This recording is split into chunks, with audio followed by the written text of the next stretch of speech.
5, présidé par l'honorable premier vice-président Isaac Jean-Louis Chilumbaï, a tablé sur 2 questions d'actualité adressées au Dr Samuel Roger Kamba, ministre de la Santé, Hygiène et Prévoyance sociale. En effet, la première question d'actualité a été soulevée par l'honorable Guy Mafuta Kabongo sur les interventions esthétiques de type Brazilian Butt Lift en sigle BBL et pratiquées à Kinshasa.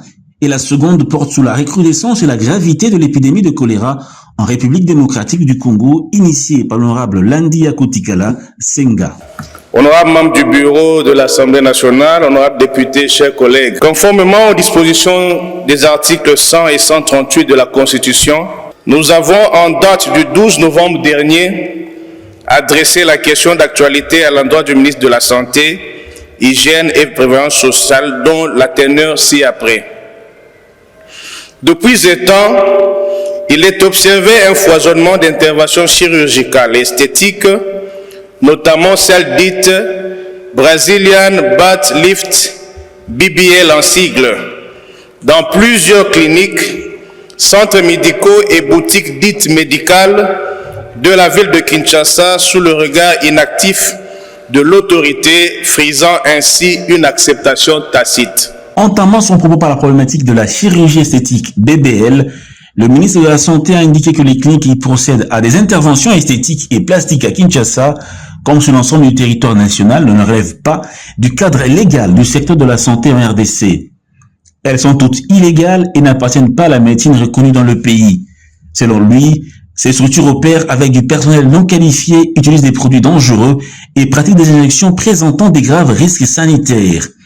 Ainsi, pour faire face à cette situation, le ministère de la Santé a ordonné la fermeture immédiate à toutes les officines sur l'ensemble du territoire national et a exhorté la population à éviter ces pratiques dangereuses. Nous avons, avec l'enquête, remarqué que toutes les structures que nous avons visitées, toutes ces structures fonctionnent dans l'illégalité. Le ministère de la Santé n'a pas donné une seule autorisation.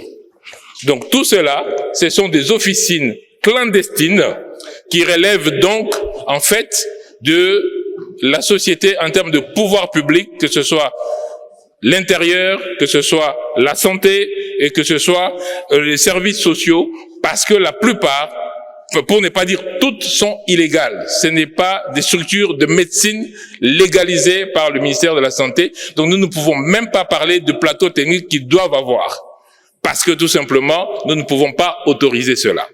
Inscrits à l'ordre de médecins pratiquent ces choses. Pour l'instant, toutes les cliniques ont pas encore fourni les noms des médecins.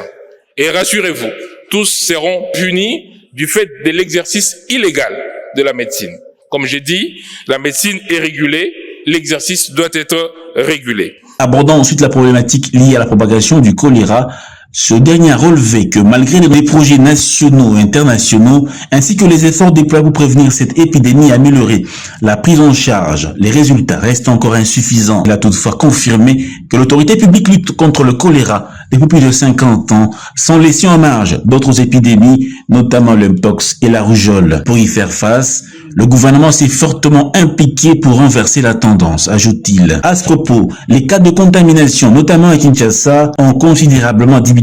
À ce jour, la capitale n'enregistre que 5 cas de choléra. De même que tout le reste du pays, autrefois fortement touché, est progressivement en train de se stabiliser. Il est de noter que des mesures structurelles et préventives sont en cours de réduire les contaminations et garantir un accès à une eau plus saine à la population. Après l'audition du ministre de la Santé, le premier vice-président Isaac Jean-Louis Chilumbaï a salué les éclaircissements donnés par le ministre de la Santé à la plénière qui respecte les prescrits des articles 181, des articles 191 et 192 du règlement intérieur sur les questions d'actualité. La santé publique, c'est toujours un grand plaisir de vous écouter ici à l'hémicycle.